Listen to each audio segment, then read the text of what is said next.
வணக்கம். இது 8ஆம் அறிவு. நம்முடைய உடம்பு பல்வேறு விதமான அதிசயங்களை, ஆச்சரியங்களை, அற்புதங்களை, ரகசியங்களை தன்னகத்தே கொண்டு இருக்கு. நம்ம உடம்புக்குள்ள பல்வேறு விதமான மாற்றங்கள் தொடர்ந்து நிகழ்ந்து கொண்டே இருக்கு. நொடிக்கு நொடி நிகழக்கூடிய இந்த எல்லா மாற்றங்களையும் தெரிந்து கொள்ள வேண்டும் அப்படிங்கிற அவால இன்னைக்கு அறிவியல் உலகம் பல்வேறு விதமான ஆராய்ச்சிகளை தொடர்ந்து நிகழ்த்திக்கிட்டே இருக்கு. உலகத்தின் பல்வேறு மூலைகளில் இன்னைக்கு நம்ம உடம்பை பற்றின ஆராய்ச்சிகள் தொடர்ந்து நடந்துக்கிட்டே இருக்கு. நம்ம உடம்புக்குள்ள என்னெல்லாம் நிகழுது அப்படிங்கிறத மருத்துவ உலகம் நமக்கு சொல்லியிருக்கு. அதனுடைய தொடர்ச்சியாக இந்த வாரம் நம்முடைய 8ஆம் அறிவில் நம்ம பார்க்க இருக்கிறது சரீர ரகசியம், உடலுக்குள் ஒரு பயணம்.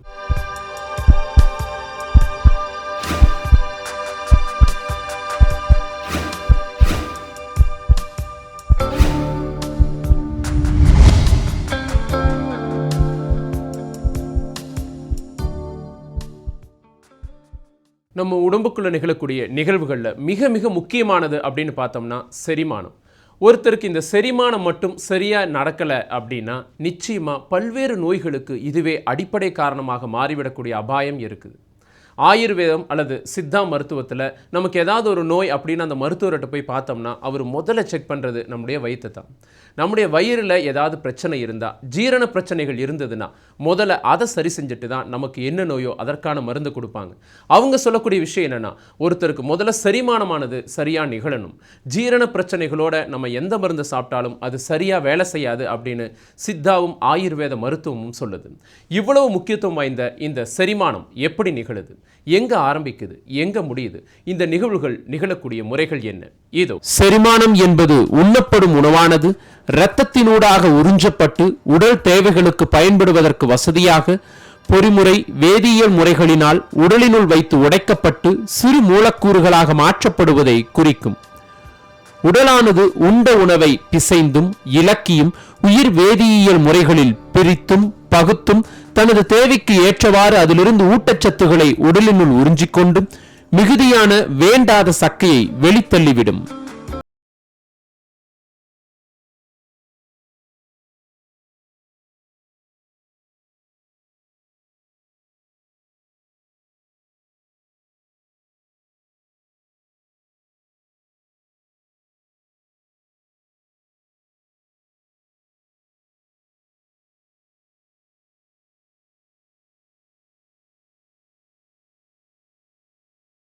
வாயில் இட்டவுடன் இந்த செரிமானமானது ஆரம்பமாகின்றது. முதலில் உணவானது பற்களால் மெல்லப்பட்டு சிறு துண்டுகளாக உடைக்கப்படுகின்றது. அதற்கு நாக்கு உணவை பிரட்டி கொடுத்து உதவுகின்றது. வாயில் ஊறும் உமிழ்நீர் உணவை ஈரப்படுத்தி கொடுப்பதுடன் உமிழ்நீரில் உள்ள நொதியானது மாப்பொருளை வேதியியல் மாற்றத்திற்கு உட்படுத்துகின்றது. பல்லால் மெல்லும் பொழுதும் மேலும் உமிழ்நீர் சுரக்கின்றது. ஈரப்படுத்திய உணவு சிறு கவளங்களாக தொண்டை வழியாக கீழிறங்கி உணவு குழாயை அடைகின்றது. இந்த உணவு குழாய் சுமார் 20 முதல் 30 சென்டிமீட்டர் நீளமுள்ளது. இதன் தசைகள் சுருங்கியும் விரிந்தும் ஏற்படுத்தும் சுற்றிழுப்பசைவு எனப்படும் அலை போன்ற அசைவுகளால் உணவானது உணவு குழாயில் நகர்ந்து இரைப்பையை அடைகின்றது. இரைப்பையில் செரிமானப்பட்டு நொதியங்கள் சில உருவாக்கப்படுகின்றன. உணவை உடைக்கும் வேலை வயிற்றிலும் தொடர்கின்றது. இங்கே வயிற்று தசைகள் சுருங்கி விரிந்து உணவை கடைவதன் மூலம் அதனை உடைத்து நொதியத்துடன் கலக்கின்றது. அத்துடன் அங்கே சுரக்கப்படும் அமிலத்தன்மையான நீரானது அங்கு சுரக்கப்படும் நொதியங்கள் சிக்கலான மூலக்கூறுகளை வேதியியல் முறையில் உடைத்து எளிய மூலக்கூறுகளாக மாற்றுவதற்கும் உதவுகின்றன.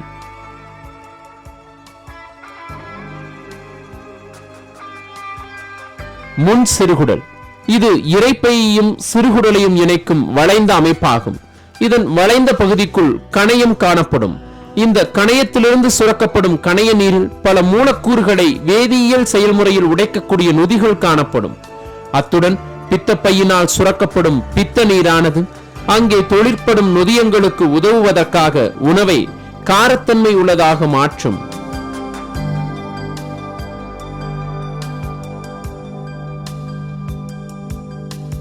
சிறுகுடல் இந்த சிறுகுடல் அல்லது இறையக குடல் இதன் பாதையிலேயே அதிக அளவில் உறிஞ்சல் நடைபெறுகின்றது.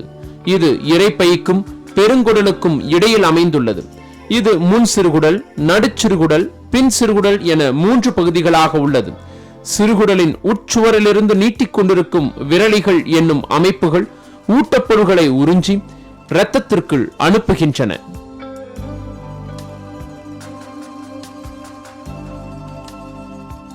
பெருங்குடல் மேலதிக நீரானது பெருங்குடல் பகுதியில் உறிஞ்சப்படும். இது ஏறு பெருங்குடல், இறங்கு பெருங்குடல், குறுக்கு பெருங்குடல், நெளி பெருங்குடல் என 4 பகுதிகளை உள்ளடக்கியுள்ளது. மனித இரையக குடற்பாதை என்பதும் மனிதரின் வயிறு, குடல் என்பவற்றை ஒரு சேர குறிக்கும். சில வேளைகளில் வாயிலிருந்து மலவாசல் வரையான எல்லா அமைப்புகளையும் இச்சொல் குறிப்பது.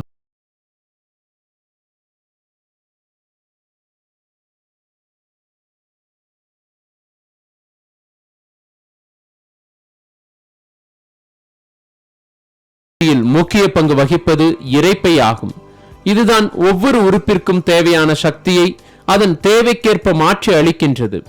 மனித உடலை எடுத்துக்கொண்டால் செரிமானமானது பல்வேறு உறுப்புகளின் கூட்டு முயற்சியால் தான் நடைபெறுகின்றது. இதில் இரைக்குழாய், இரைப்பை, சிறுகுடல், பெருங்குடல், கல்லீரல், கணையம் ஆகியவை முக்கிய பங்கு வகிக்கின்றன. நாம் உண்ணும் உணவானது உமிழ்நீருடன் கலந்து ஈரமாகின்றது. அப்போதுதான் நாவால் உணவை புரட்டி பற்களால் அரைக்க முடியும். அரைத்த உணவு தொண்டையின் வழியாக இரைப்பைக்கு செல்கின்றது. இங்கு உணவு குறைந்தது 4 மணி நேரமாவது இருக்கும். சிறுகுடல் இதன் கீழ்தான் ஆரம்பமாகின்றது. அதற்கு உள்ளே ஜவ்வானது மடிந்து மடிந்து இருக்கும். இரைப்பையின் சுவரில் தசைகள் குறுக்கும் நெடுக்குமாய் சூழ்ந்திருக்கும். அந்த தசைகளுடைய உதவியால் உணவு புரட்டி கொடுக்கப்படும். இரைப்பையிலிருந்து வெளியாகும் உணவு பால் போன்ற திரவ நிலையை அடையும். இதில் கரையாத திடப்பொருட்களும் இருக்கும். அது கொஞ்சம் கொஞ்சமாக சிறுகுடலுக்கு தள்ளப்படும். சிறுகுடலில் தான் உணவு முழு ஜீரணமாகின்றது. உணவில் முக்கிய பகுதிகளாகிய புரதம், சர்க்கரை, மாவு ஆகியவை இங்கே ஜீரணிக்கப்பட்டு குடல் உறிஞ்சிகளால் இரத்தத்தில் செலுத்தப்படுகின்றன. இதற்கென்று கணையம் அதற்கு தக்க அமிலங்களை சுரக்கின்றது. கணையம் சிறுகுடலின் தொடக்கத்தில் இடதுபுறம் இருக்கின்றது. கல்லீரல் பித்தத்தை சுரக்கின்றது. இரத்தம் கணையத்திற்கு செல்லும் போது இச்சுரப்பு கணையத்தை சுரக்கச் செய்கின்றது. இச்சுரப்புகள் என்சைம் என்னும் பொருளாகும். ஜீரணம் என்சைம்களாலே நடைபெறுகின்றது. சிறுகுடல் 25 அடி நீளம் இருக்கும். இதன் ஜவ்வில் மிகச் சிறு விரல் போன்ற உறுப்புகள் இருப்பதால் குடலுக்கு பல மடங்கு அளவு கிடைக்கின்றது. இதில் செல்லும் உணவானது ஜீரணம் அடைந்து சத்தான அமிலங்கள் முற்றிலும் கல்லீரலில் வந்து சேரும். கல்லீரல் உணவு சத்துக்களை சேமித்துக் கொள்ளும். மிகுதியாக உள்ள இரத்தத்தின் கலவையாய் வேறு உறுப்புகளுக்கு அது செல்லும். உணவிலிருந்து சத்துகள் நீக்கப்பெற்ற திப்பிகள் பெரிய குடலில் வந்து சேரும். இங்கு சளி சுரக்கும். மலத்திற்கு ஈரம் கொடுப்பதற்கு வேண்டிய அளவு போக மிகுதியான நீர்ப்பகுதி இதிலிருந்து நீக்கப்படும். மேலும் கடினமான கழிவுகள், பித்தம், பாக்டீரியா என்னும் அணுவுயிர்கள் எல்லாம் சளியோடு ஒன்று சேர்ந்து பெரிய குடலில் உள்ள தசைகளால் ஆசனத்திற்கு தள்ளப்படும். இது பொதுவாக நடைபெறும் உணவு செரிமானமாகும். இதற்கு குறைந்தது 9 மணி முதல் 30 மணி நேரமாகும். மேற்கூறிய உறுப்புகளில் ஏதாவது ஒன்று தனது வேலையை செய்ய தவறினால் அதுதான் உணவு சரியாமை ஆகிவிடும். நம்மளுடைய முன்னோர்கள் உணவே மருந்து அப்படின்னு வாழ்ந்து வந்தாங்க. அவர்களுடைய வழி வந்த நம்ம இன்னைக்கு அப்படி இருக்குமா அப்படின்னா நிச்சயமா இல்லை. நாகரீகம் அப்படிங்கிற பேர்லையும் வேலைப்பளு அப்படிங்கிற பேர்லையும் நம்முடைய ஓட்டத்தின் காரணமாக நம்முடைய உணவு பழக்கத்தை மாற்றணும். இந்த மாற்றத்தின் காரணமாக இன்னைக்கு நம்ம பெரும்பாலானவர்கள் நோயாளிகளாக சுற்றிக்கிட்டு இருக்கிறோம். நிச்சயமா இது ஒரு மறுக்க முடியாத கசப்பான உண்மை தான். இன்னைக்கு கோடை காலத்தில் நம்ம சாப்பிடக்கூடிய உணவுகள் அப்படின்னு பார்த்தோம்னா பெரும்பாலும் செயற்கை உணவுகளை தான் அதிக அளவில் நம்ம எடுத்துக்கிறோம்.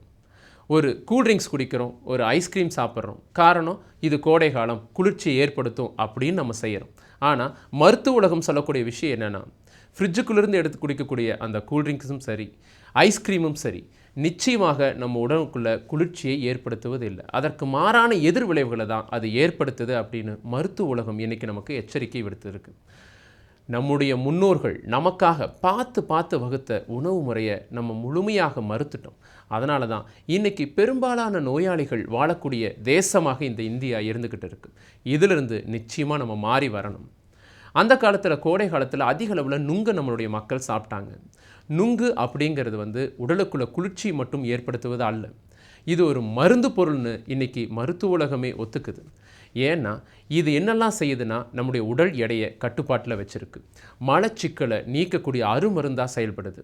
இன்னும் பல்வேறு விதமான நன்மைகளை நம்ம உடலுக்குள்ளே செய்யக்கூடிய ஒரு விஷயமாக இந்த நுங்கு இருக்குது. இந்த நுங்கை மறுத்துட்டு நம்ம கண்ட கலர் கலரான கூல்ட்ரிங்க்ஸை குடிக்கிறோம், ஐஸ்கிரீமை சாப்பிட்றோம். இவற்றை தவிர்த்தாலே நம்முடைய உடம்பு நிச்சயமாக ஒரு ஆரோக்கியமான உடலாக இருக்கும். இயற்கையான முறையில் இருக்கக்கூடிய பல்வேறு விஷயங்களை நம்ம தொடர்ந்து எடுத்துக்கிட்டோம்னா, எளிய உணவுகளை எடுத்துக்கிட்டாலே நம்ம உடம்பு நிச்சயமாக ஒரு பொக்கிஷமாக மாறும்.